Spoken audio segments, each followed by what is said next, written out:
Dahil hindi siya makalipad, nakatayo lang si Mash sa lupa. Dumating si Tom na nagsabi sa kanya na nangako siyang maging numero 1, ngunit itinanggi ito ni Mash. Pagkatapos ay sinabi ni Tom na para siyang kawayan at ipinaliwanag na ang kawayan ay malakas at maaaring mabuhay sa anumang klima. Napagtanto ni Tom na nakalimutan niyang sabihin sa kanya ang mga panuntunan sa laro ng duelo. Nag-aaway sila sa kontrol ng bola sa himpapawid at ipinapasok ito sa isang singsing para sa mga puntos. Ang mga ito ay ipinagbabawal na anyo gamit ang magic at ang lahat ay tungkol sa pamamaraan ng Wallace. Bago bumalik sa kanyang koponan, ipinaliwanag ni Tom na inilagay niya ang lahat sa duelo, kaya naman kinuha niya si Mash. Lumipad si Tom, ngunit binangga siya ng isa pang manlalaro na umarte na aksidente ito at nagpabagsak kay Tom sa lupa. Si Tom ay nabalian ng buto at tinanong ang manlalaro kung nasaan ang kanyang pagiging sportsman, gayunpaman ang manlalaro ay walang pakialam tungkol doon, ngunit para lamang sa panalo. Ang Langdorm ay nakakuha ng magandang lead na 40 puntos sa Adler Dorm. Sinabi ni Tom kay Mash na hindi mahalaga ang pagkapanalo, ngunit ibigay nila ang lahat. Dahil sila ay 6 na manlalaro laban sa 4, patuloy na pinapataas ng lang ang kanilang lead sa 50 puntos.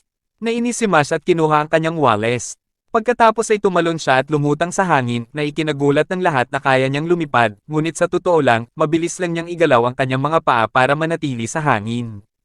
Hiningi niya ang bola at nang makuha niya ito, nagtataka ang mga tao kung ano ang gagawin niya mula sa napakalaking distansya. Pagkatapos ay inihagis ni Mash ang bola at nakagawa ng puntos. Ang bola ay umikot at bumalik kay Mash. Patuloy niyang ibinabato ito, paulit-ulit, umiskor ng 999 na puntos laban sa 60 puntos ng lang at nanalo sa laro para kay Adler. Nakatanggap si Mash at ang koponan ng isang pilak na barya. Pagkatapos ng laro, niyakap ni Tom si Mash, sinabi sa kanya na siya ay lumaki bilang isang malakas na kawayan at masaya. Kinabukasan, dumating si Tom para kunin si Mash para sa practice ng duelo. Dumating din si Lemon, gustong mag-aral kasama si Mash. Gayunpaman, si Mash ay hindi gustong gumawa ng anuman sa kanila at humingi ng tulong kay Finn, ngunit siya ay natutulog. Nagpakita si Lance Crown na nagsasabi na tila nagsasaya si Mash at iniisip kung makakasali siya. Kinikilala siya ni Lemon bilang estudyante na unang nag-rank sa entrance exam. Sinabi ni Mash na hindi siya nagsasaya at pagkatapos ay iminungkahi ni Lance na gumawa sila ng isang bagay na masaya. Pagkatapos ay naglabas si Lance ng isang sinaunang bote na nagsasabi na ito ay isang espesyal na mahiwagang tool. Habang binubuksan niya ito, sina Tom, Lemon at Finn ay sinipsip at nakulong sa loob ng bote.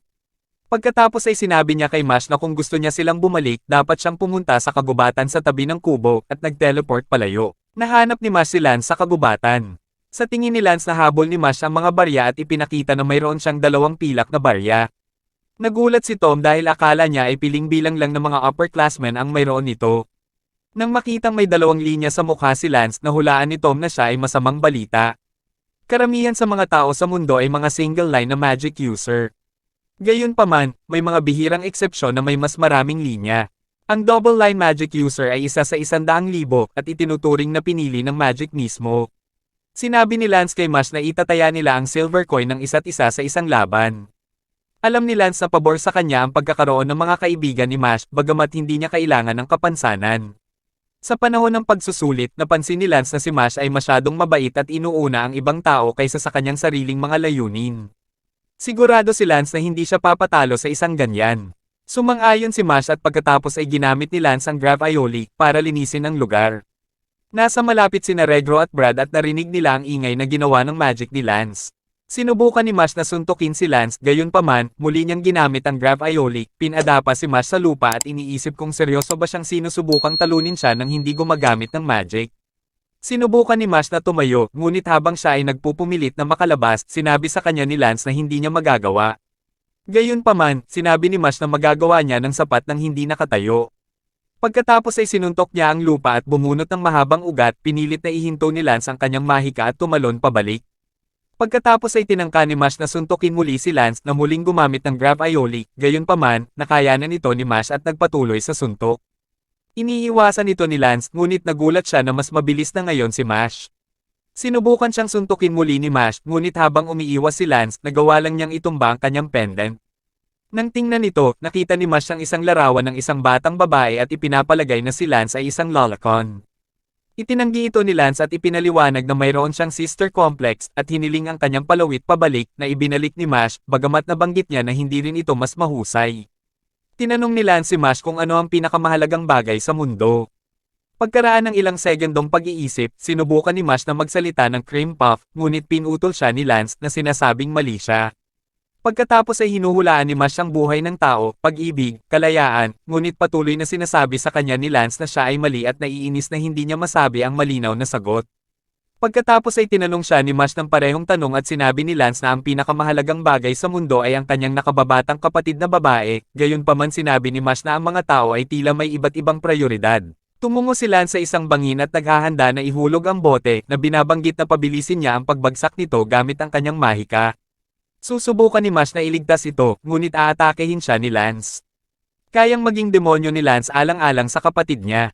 Naalala ni Lance kung paano siya pinagalitan ng kanyang kapatid na babae dahil sa isa pang laban, bagamat itinatanggi niya ito.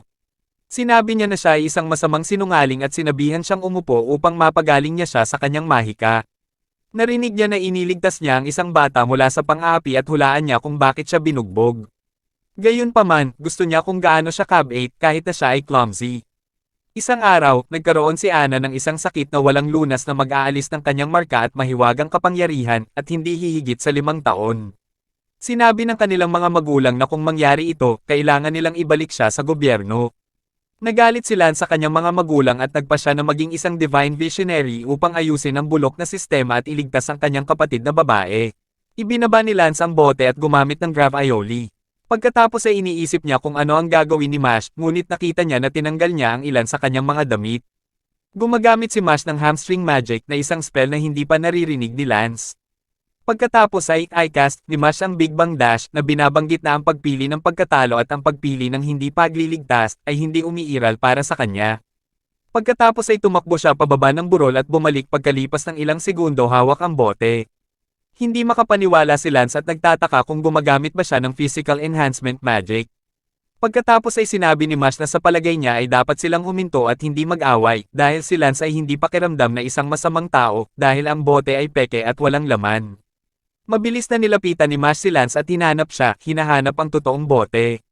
Nagtataka si Lance kung bakit gusto niyang huminto ang mga ito dahil maaari siyang manalo ng mga pilak na barya at ipinaliwanag ni Mash na siya ay masyadong clumsy upang gumawa ng mga makatuwirang desisyon tungkol sa lahat.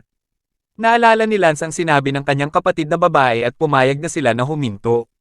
Umalis siya, ngunit sinabi na nakipagpustahan siya sa kanya at binigyan si Mash ng pilak na barya. Pagkatapos ay pinakawalan ni Mash sina Tom, Lemon at Finn, ngunit habang iniinis siya ng mga ito, pinagsisisihan niyang hindi niya ito ginawa pagkatapos niyang bumalik sa akademya.